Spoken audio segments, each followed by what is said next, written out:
2025 has been an exciting and an incredible year at the Engaged Church Network.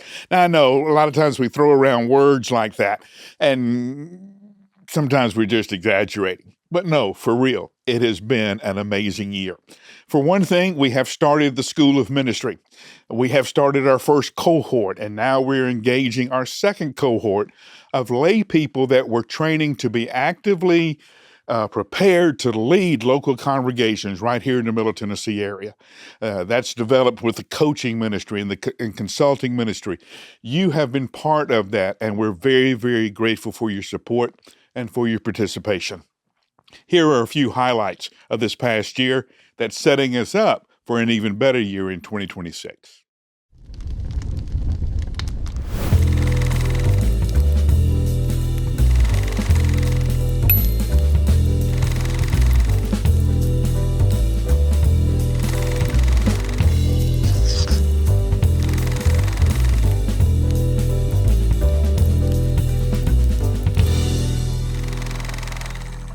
These days, when we look back, we know that now over 50,000 churches have taught Financial Peace University. So we've had a lot of interaction with pastors. And you know, we did a pastors conference for some of the top pastors, the super large churches that you used to come to.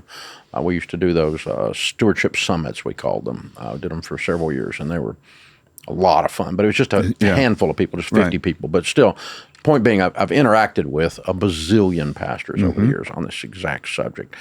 And what we find is that most pastors, it's not all, but most pastors are human, and they are not great with money. And the pastors themselves can't manage their money. Their personal finances are not great, but that just means they're a person in America, right? That doesn't mean they're better or worse. It just means they're a human being. And so, but they don't feel, they feel like a hypocrite to tell somebody else how to do it if they're not doing it right, or they feel a little bit of shame on that. And so that's one thing that keeps them from talking about money out of the pulpit. And the second thing is, what you said, is they don't want to be put in the category of somebody that's just, the church is here to take rather than the church is here to bless and to be a giver. And so they don't want to be a parasite. They don't want to have the reputation. All that church wants is your money. They don't want that to be said about them. Yeah. And so to shy away from those two things because of the shame or the I don't feel confident or competent, and I certainly don't want to appear to be, gantry.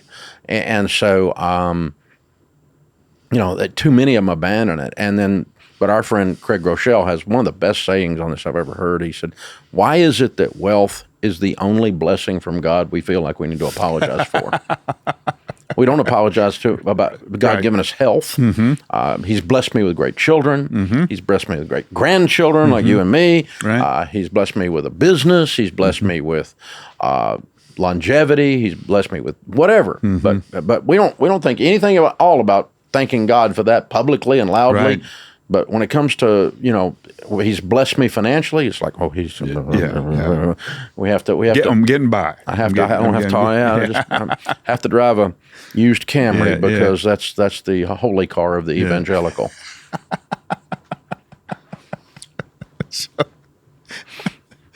So how then do we talk about money? I think we talk about it through the lens of Scripture.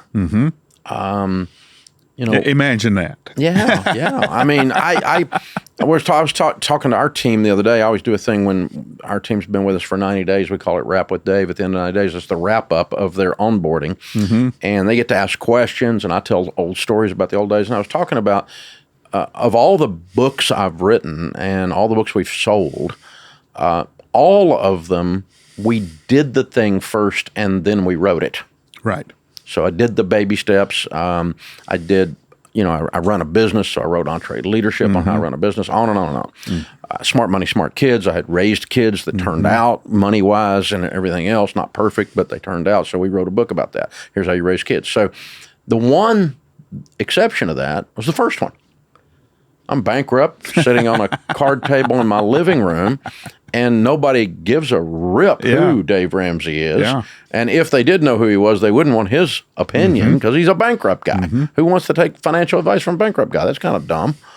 And so, but I just had this burden. I was supposed to write a book, and I didn't know whether I was writing it for the catharsis to overcome having gone broke, the healing from that, or whether I was writing it because God was calling me to. I wasn't sure, but I was just pouring it out. And I'm not a writer, so it was really hard for me.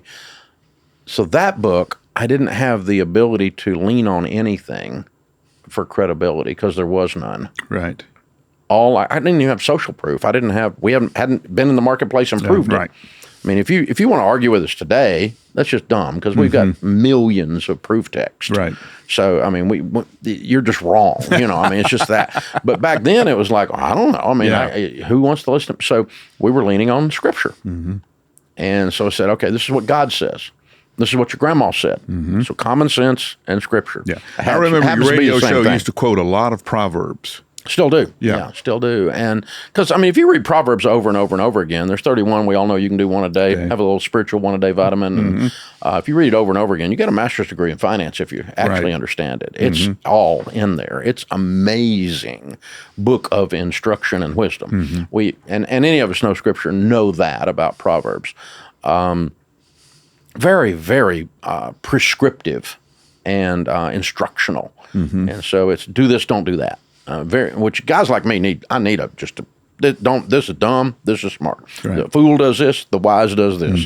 I really need that. And I go, I'm going to opt for the wise column because the fool column leaves pain in my life. So I'm not going to do that. So, but that's what we started doing. We leaned in on, long story, but we leaned in on and said, okay, the authority here is God. And so you can argue with me, and you very well could be right. But if you want to argue with God, well, that's probably dumb. Right. And so when he says that the rich rules over the poor and the borrower is slave to the lender, we ought to think about the implications of slavery into modern day society. What does that look like? It means you've had your choices taken away. Right. Had your options taken away. Never met a generous slave. Your money is spent before it gets to you. Yeah, I mean, there's what happens to the slave's spirit, what happens to their relationships, what happens. I mean, so it's not just simply mathematically, I don't have any money because I gave it all the bank in payments, which is the first level of understanding probably. But as you get further down into it, the socioeconomic impacts of slavery, whether it's a modern day version or an actual slavery. I mean, we don't want to compare it to human trafficking. That's not fair. But, I mean, it's very instructional. When you start looking at it, you go, okay. And so argue with that in a culture completely obsessed with borrowing money. Told we're not wise if we're not using other people's money. You're just really unsophisticated. Don't understand. You're just one of those guys. Yeah. And I've got all the degrees and the letters and licenses after my name that says I'm supposed to know something about money, but I was sitting there bankrupt when I wrote this book. So apparently some of that was wrong, and so I'm going to decide which source of information is going to be my plumb line. It's going to be my compass. And is it going to be my broke finance professor? I mean, think about that one. Broke finance professor. That's like a shop teacher with missing fingers. Yeah. And so, or is it going to be the great I am, the Alpha and the Omega? And is it going to be the lover of my soul, my heavenly Father, who sent his only Son to die for my sins? Where am I going to line up on who's instructing me? To me, it became a no-brainer at that point in my life. That's interesting that you tied your financial freedom to the gospel itself. Well, it is. I mean, because you just have to stop. And again, what's informing the information that you're using? What's the source? And is the source trustworthy, worthy of trust? And can I lean on that, or am I going to fall over when I lean on it? Right. And so, and again, I had gone broke using the OPM method, the other people's money method, the power of leverage. I can teach you the math on all that, but I also, but in the end, it doesn't add up. I also had a house of cards sitting in my lap. You know? let me take a risk of embarrassing you a little bit. Few people understand how generous you are and how generous your family is. And those of us who have the privilege of being part of your life know of situations where you have. Talk to me about how you learned generosity and what goes through Dave's mind when you're deciding how to be generous and when generosity hurts. Those kind of things. You and I know of situations where if you put more money into it, it's actually going to backfire. Right. That's just enabling. Yeah, right. And we don't want to do that. I mean, you throw money at a broken system, it doesn't fix it. That's right. It makes it bigger. Mm-hmm. And so, when we're with the Ramsey Family Foundation, when we're selecting a ministry that we're going to give to, we don't want to be a harm to them. And sometimes throwing money on something that's not working well is harmful. Instead of helping them align with some kind of business acumen or some kind of truth that they need to get some systems or processes fixed, sometimes we can go in and do that, and that's a better gift than a cash gift. Other times, we just can't be involved because it's not a good use of God's money, and because we're not really blessing His children. We're giving the keys to a brand new Corvette to a 14-year-old who hasn't had driving lessons. Right. Bebe is like most men. Is lonely. Everything on the outside is phenomenal. Career, recognition, all of those things that you write down of here are the things I want in my life. Bebe has them, but he is lonely. So spur of the moment, I say, listen, I got a group that meets of guys at 6:30 tomorrow morning, and won't you join us? So lo and behold, Bebe joins a group of 8 or 9 white young entrepreneurs.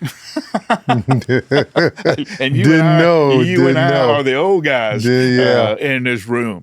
So I tell people all the time, you got to be in a group. You got to be in a group. There's something about discipleship. There's something about obedience. There's something about people there that have your back. That keep you upright in the faith. And so that's what we're going to talk about. Bebe, tell me about joining the group on Wednesday morning. First of all, I'm glad I didn't dress up. I want to outdress you on your show. Yes, right. So I'm glad I didn't dress up. What was the question? See what I deal with? This is all the time. This happens in Bible study. Tell me about joining the group. Bible study. The Bible group. Study. Well, first of all, because you invited me, it wasn't like it was an invitation. You told me to come. Well, I do have that way. I do have that way about me. Yeah, and I've learned to be obedient most of the time. But when I came, I was surprised at how much I enjoyed it, because being in the public eye a lot, I enjoy just being by myself. Right. I really enjoy being by myself. That. And then it's dangerous, or you have to be brave to share your personal life with people you don't know. Mm-hmm. And because one of the things you try to hold on to is your personal life when you're in the public eye. But after coming, I was just, I was surprised at how I felt. I was surprised how much I enjoyed it. And it was not just learning more about who Jesus is and a Bible study, because I've been in Bible studies all my life. But it was just a connection that I was looking for, and didn't know that this group that you invited me to come to was going to fulfill some of the things that I needed. Such as accountability. Friendships that go deeper than just hello, goodbye. Right. When you're with a group of people that really becomes family, right? And as time went on, this group became so much more than just a group of guys. Right. But it became a group of people who care about me. And I cared about them. And then it was laughter. It was fun. Those are very important words in my catalog. Yeah. If I can't laugh, then I don't need to be there. Right. And so that is a medication that we all experience when we come together. It's fun for me to be in a situation where we do serious discipleship work, but we do it in a fun way. Like the night that one of our friends said he needed to pray with his wife, and he wanted to do that but couldn't get started, so we all texted him at 8:00. And so he's sitting with his wife, and his phone blows up, and he has to tell her, "We got to pray now." We got to pray. I know I never prayed before, but we got to pray today. We got to pray now. It's like I wanted to see how his wife was looking at him. Yeah. Like, what happened to you? Right. But yes, it's you learn and I've been in that place before when you first start coming, but as others have joined, they learn, oh, there's safety here. Right.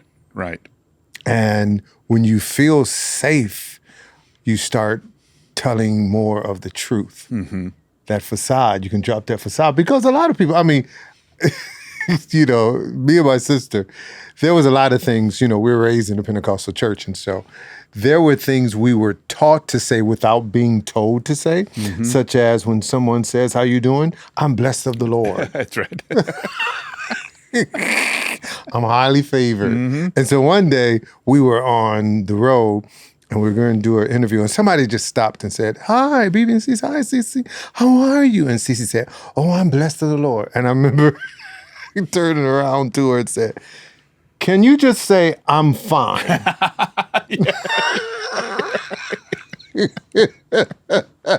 Then the next person you meet, I want you to say, "Oh, I'm doing good." But you realize these are brothers that's going through maybe the same thing I'm going through, or something that I went through. Right. And that's the advantage of being old like Right. us. You can look at them and say, "Oh, you're going to be just You're fine." going to be fine. That's right. Yeah. I tell people all the time, wisdom means I screwed up before you did. That's all it means. Remember when I shared the story about my father? Yeah. When he was at church and his woman came up to him, she was crying, she didn't know what she's going to do because the electricity went out. And my father said, "Oh, girl, you're going to be fine. Just put your hands out and walk slower."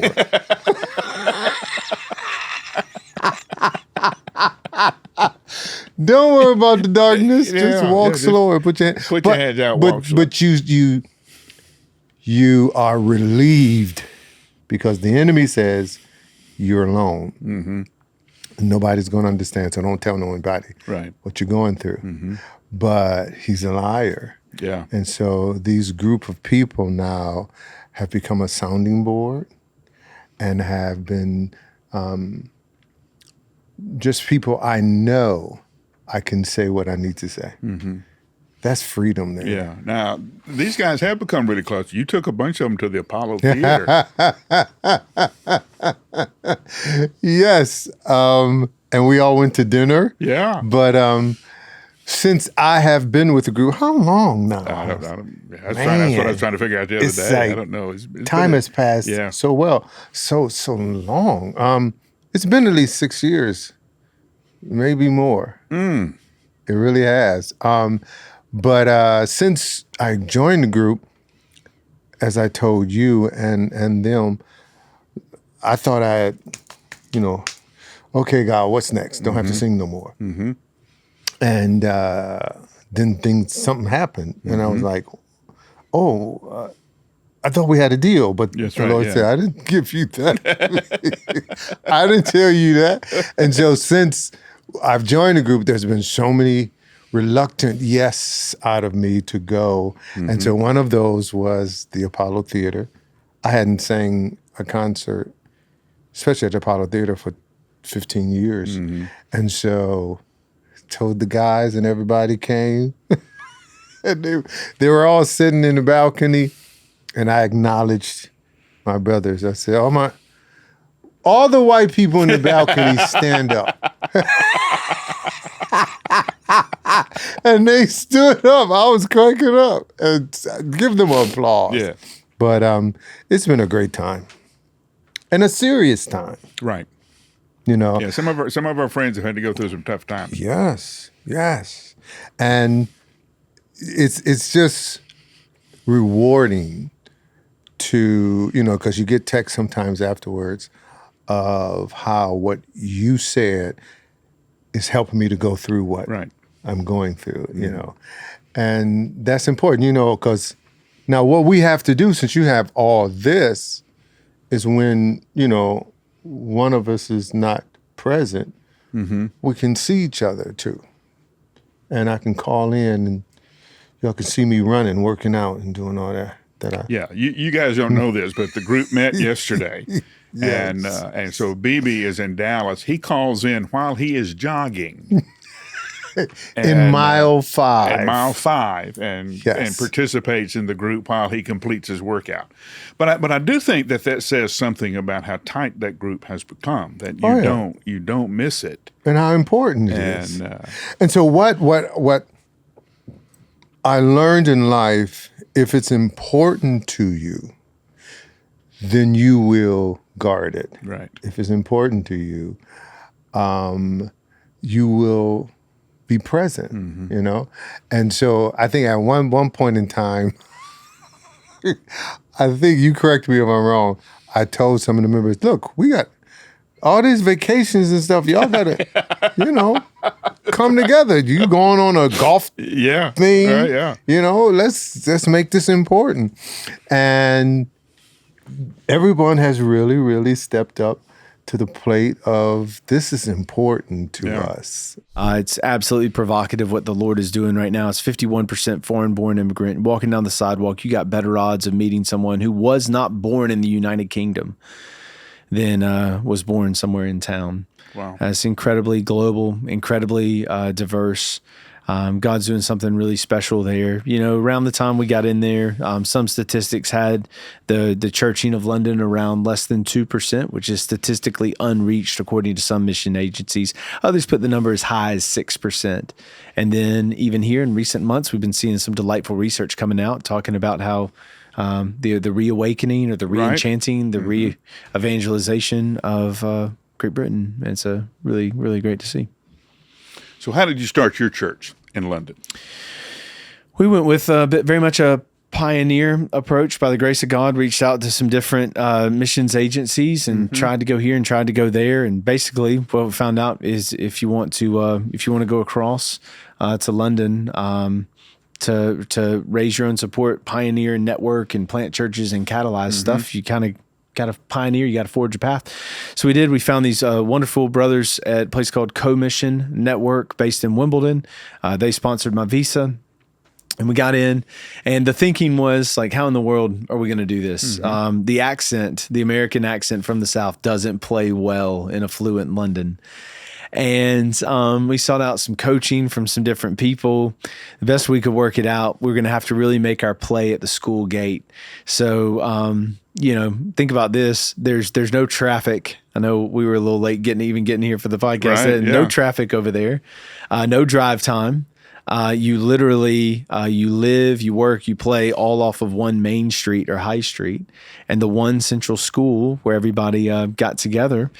You walk there from your house every morning. You walk to the school gate, and after drop off, moms and dads kind of standing around. You get to know people around the gate and go to a coffee and have an afternoon play date, and the things just kind of catalyze from there. So it's going to be relationships, and it's going to be through the kids' school. We also got really involved in the school PTA.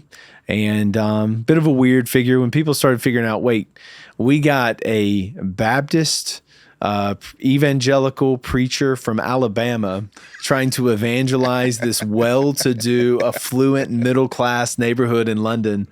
Had one guy actually take me out one night, and his whole agenda was to convince me that I made a massive mistake. And I was like, "Don't worry, I doubt that all the time myself." Right, yeah. Like, and take a number, take a seat. yeah. And we got involved through the school gate, and God did what He does, man. Just relationships, putting yourself out there. But one of the things, and we'll come on to this in a minute. Man, over there in the UK, call it like Western Europe, there's no sense of build it and they will come. Right. There's not a hint of, well, we're this and Right. we'll just let them know the door's unlocked. No, man, you go out there and the church is built person by person, conversation by conversation, contending in the pubs and the coffee shops. That's where the mission's won. Right. So it's almost the kind of evangelism that we read about in Paul, where he went to the city and found the synagogue or started making tents, and then the conversation started there, and then That's right. then next we're in somebody's house, and then from there we go Yeah. on. Yeah. And contextualizing this a little bit to like the greater Nashville area, but we can do more than that. It's really an issue of the church in the American South, largely. Secularism, cultural narratives, this and that. Largely, our dominant mode is Acts chapter 13. It's Paul in the synagogue. Right. It's, well, hey, a few Bible stories. Let me reference the Old Testament a few times, get you into a place of Jesus. Man, fill up the altar. Right. That's a lot of American Christianity in the South, Acts 13.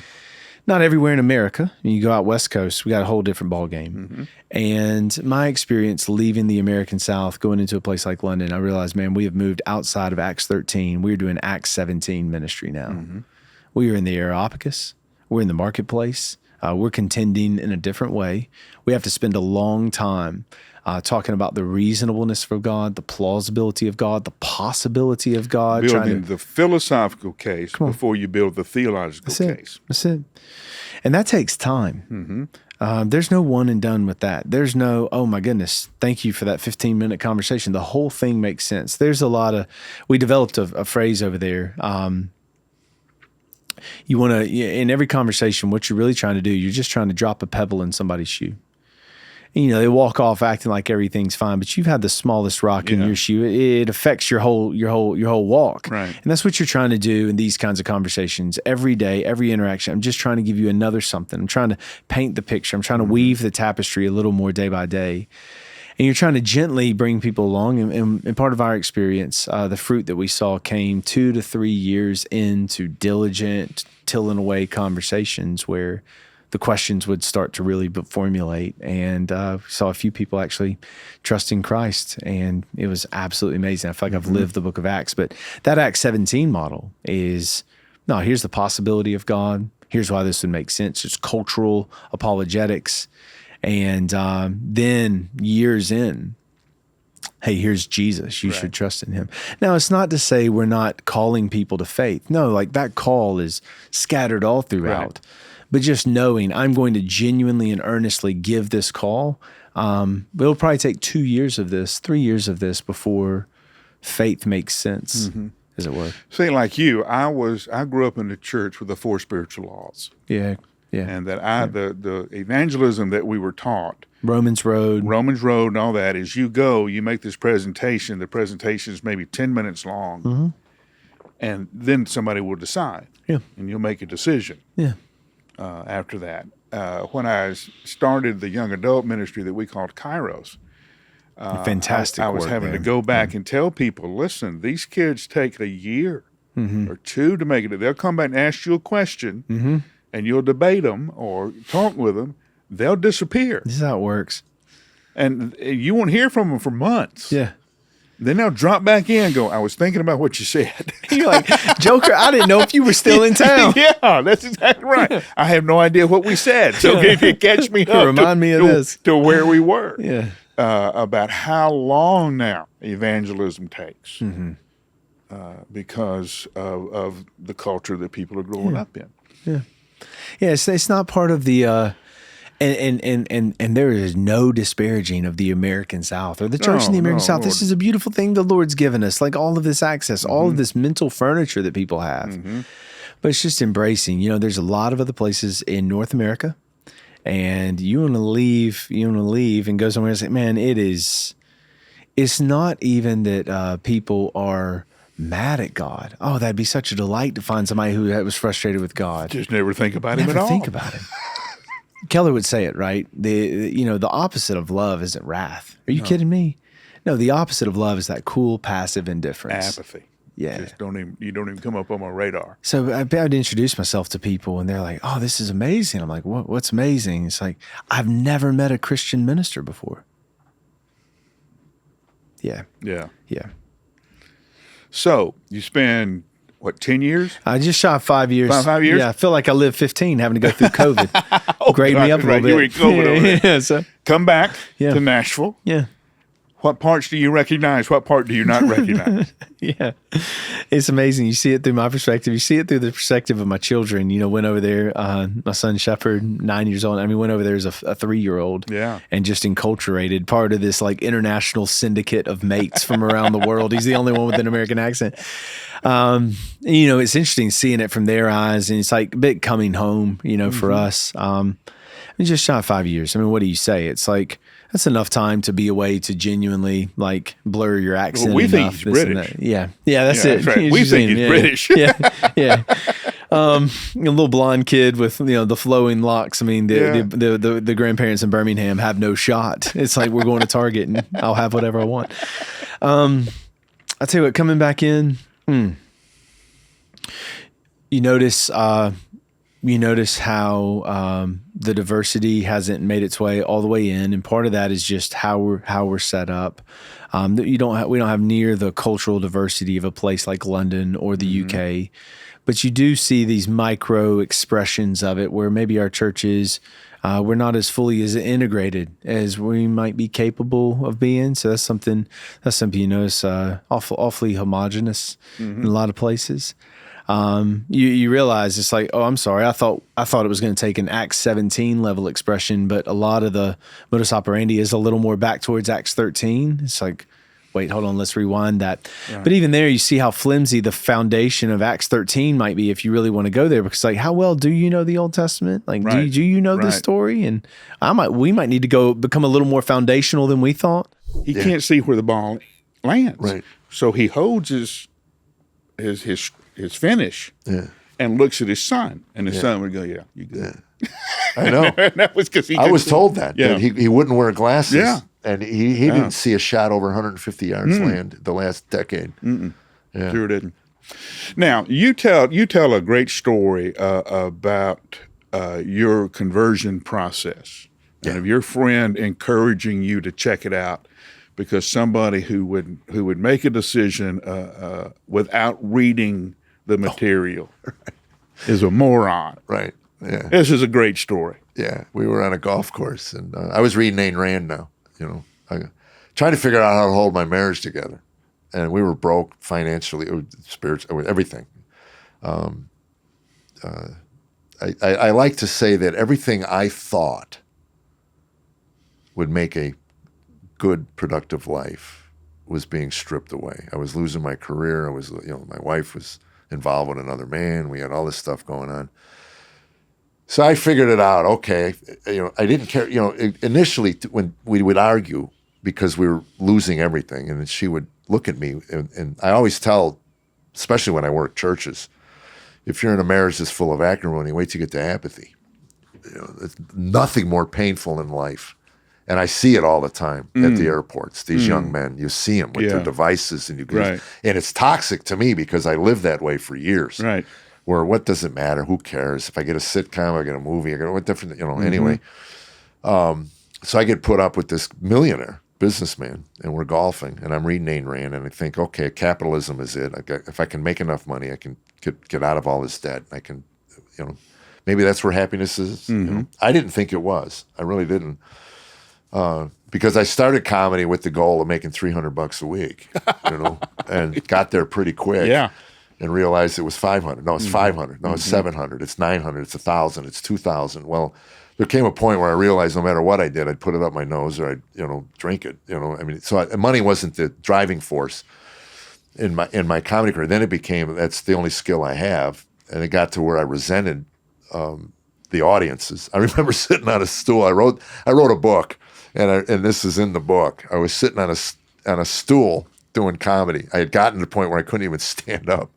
And I was in a hockey rink. They had turned everything into a comedy club back in the 80s. Right, yeah. So anyway, I'm sitting on a stool, 1984 or 5, in Grand Rapids, Michigan, and packed, 500 people. And I couldn't say anything. I'm just sitting there. Late show, packed house. And I said, why are we here? And what's the point to all this? I mean, you could hear a pin drop. And some squeaky voice in the back, some woman goes, we just want to hear some jokes. And I broke me out of it. I said, that's a reasonable request. This is a comedy club. And I do have them. I do have some stuff there. And I ended up doing the show. And that's when the booker called my agent and said, he's gone. He's shot, man. He's not long for this world. It was just, I couldn't understand the reason or the point to doing anything, I had become a nihilist. I didn't even know that there was a name for it until I heard about it. I was a believer for 2 or 3 years, and I heard Ravi Zacharias mention nihilism. And when he explained what it was, I went, that's it. That's right. That was me. I was there's a name for it. There's a name. I just thought I was an a-hole. Well, that can still be true. That's true. I mean, they're not mutually exclusive. Right, exactly. Yeah. So anyway, we're out on the golf course. After I just told you brevity is the, but he starts talking about, I said, how do you accumulate wealth? I think that was what I asked him. Obviously he could do that. And I said, how do you learn to do that? And he said, look, man, you don't want a lot of money. I go, I don't. He goes, you can't handle what little you have. Just in the short time I've known you, a lot of money would be a burden. And a lot of people do bad things after they lose a lot of wealth. So I wouldn't recommend you getting a lot till you learn that there's tools and things. And one of the things he said was something like, you can't even begin to enjoy the creation till you have a relationship with the one who created it. And I thought that sounded New Agey. I read a lot of New Age, right. And I thought, where'd you read it? He said, it's in the Bible. And he said a couple more things, and I go, where's that? He goes, it's in the Bible. I was a voracious reader at that point. I read everything I could get my hands on. And I finally said to him, stop it with the Bible. He goes, what do you mean? I go, I'm an atheist. I don't believe in God. I mean, and really, God's word. I mean, kind of archaic at this point in our, life. I said, who reads the Bible? He said, well, I actually do every day. I go, come on. And again, I respected the guy because of his wealth right. and everything, and his kindness. He was really a nice guy. And he says, all right, well, let me back up. He goes, what's in the Bible you don't think is true? And I go, well, I've never really read the Bible. And he goes, then you're not an atheist, you're a moron. And that was the beginning of a lifelong friendship. Yeah, that's right. And it was like I wanted to punch him, but I would have felt I would have lost access to Augusta National and all these other perks that I thought knowing this guy would bring me. And basically, by the end of the week, we got to talking about stuff, and he said, look, it's the most influential book in the entire world, and you can't even crack it open. That's intellectually lazy and moronic. At least study it. A bunch of people have studied it. That's right. And have come to the conclusion that it's a nice book. Yeah. There's some good things in it, but it's not inspired by God. And you can't even do that. So at least do that. And that's when he signed me up for the Bible tapes. He goes, Tommy Nelson out of Denton Bible teaches the Bible the way he goes, I think you would enjoy it. He doesn't condescend. He doesn't talk down. So if you're asking me what I enjoy, I like pastors who don't look for the easy out, and hit the hard things, occasionally. Right. And I don't mind my pastor occasionally calling men out for porn or whatever, this is what God expects of you, husbands, I don't mind that at all. Now, a lot of people I've talked to don't like it. They want to go to, and I don't know why Joel Osteen seems to be the model for this, right? Yeah. But it is, And it's funny, we just interviewed Ben Fuller on our podcast, the singer, and I saw him at in my research. I saw him do a show at San Quentin, and I said, Joel Osteen wouldn't have went over too well in San Quentin, Right. You needed a tatted up, ex-drug addict, alcoholic. God uses us all in the place that we need to be. So everybody has their what feeds them, But I was told, Tommy Nelson said this, and from day one, I believe this, and I've lived for 27 years. It's Jesus and nothing else. Mm-hmm. And if anybody says it's Jesus, but you got to do these things, Right. then I just can tune it out. I mean, Alcoholics Anonymous taught me that. Take what you need, leave the rest, and don't get involved in the personalities. Yeah. And I think too many church people get involved in the personalities and the things that they don't like. Right. I don't, and initially when we started going to church here, we were brand new believers.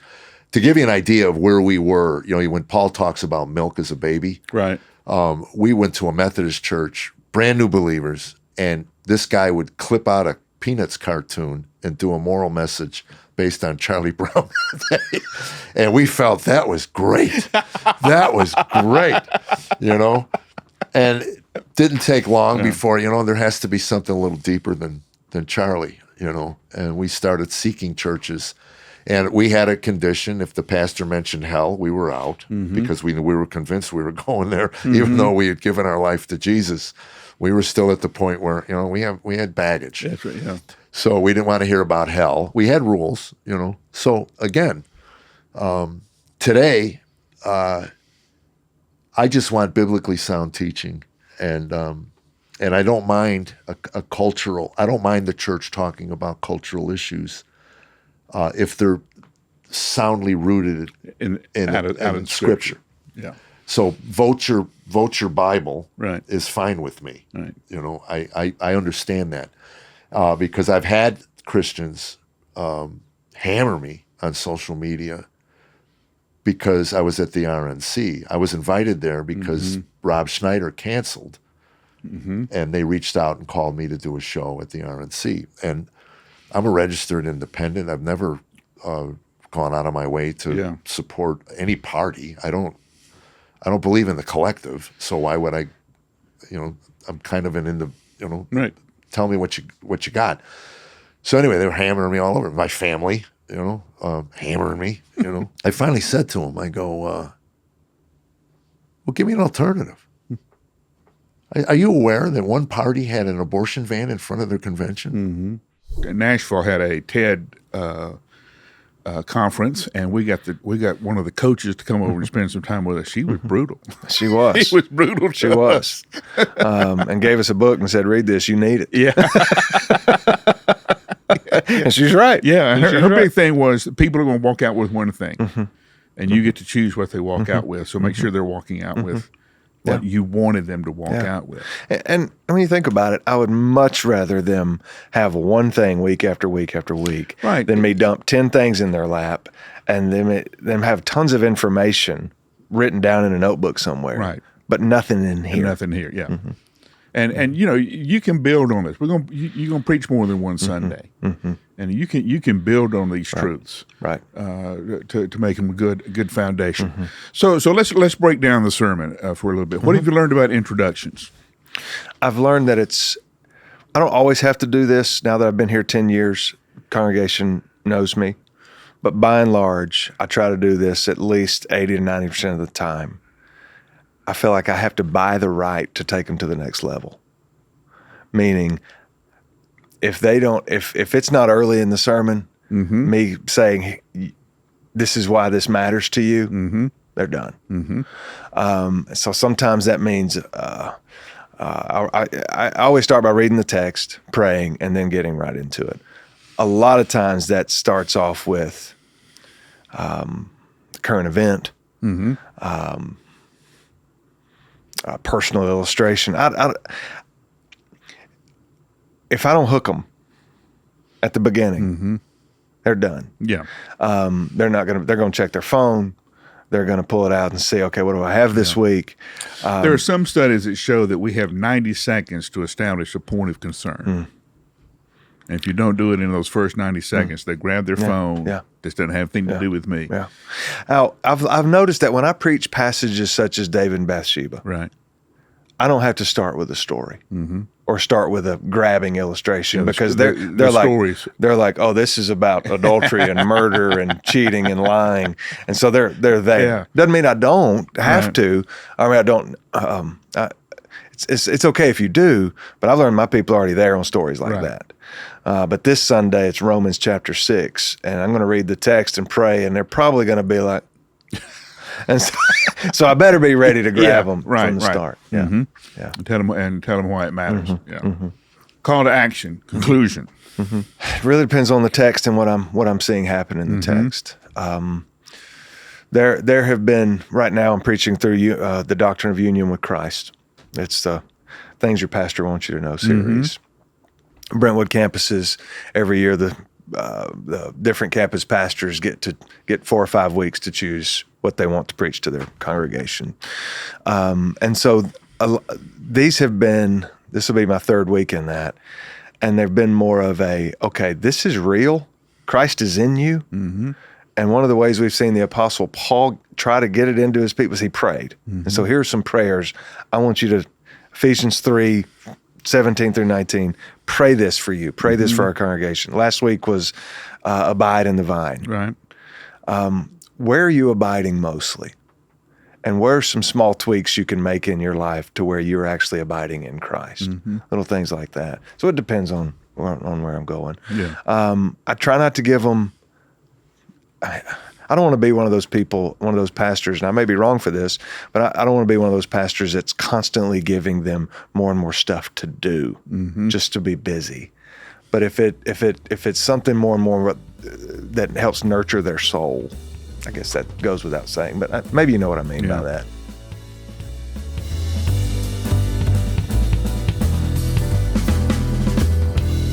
Thanks for tuning in to the Engage Church Network podcast. We exist to train healthy and skilled leaders for congregations throughout Middle Tennessee. If today's episode helped you, share it with a fellow leader. And don't forget to visit engagechurchnetwork.com for more ways to grow.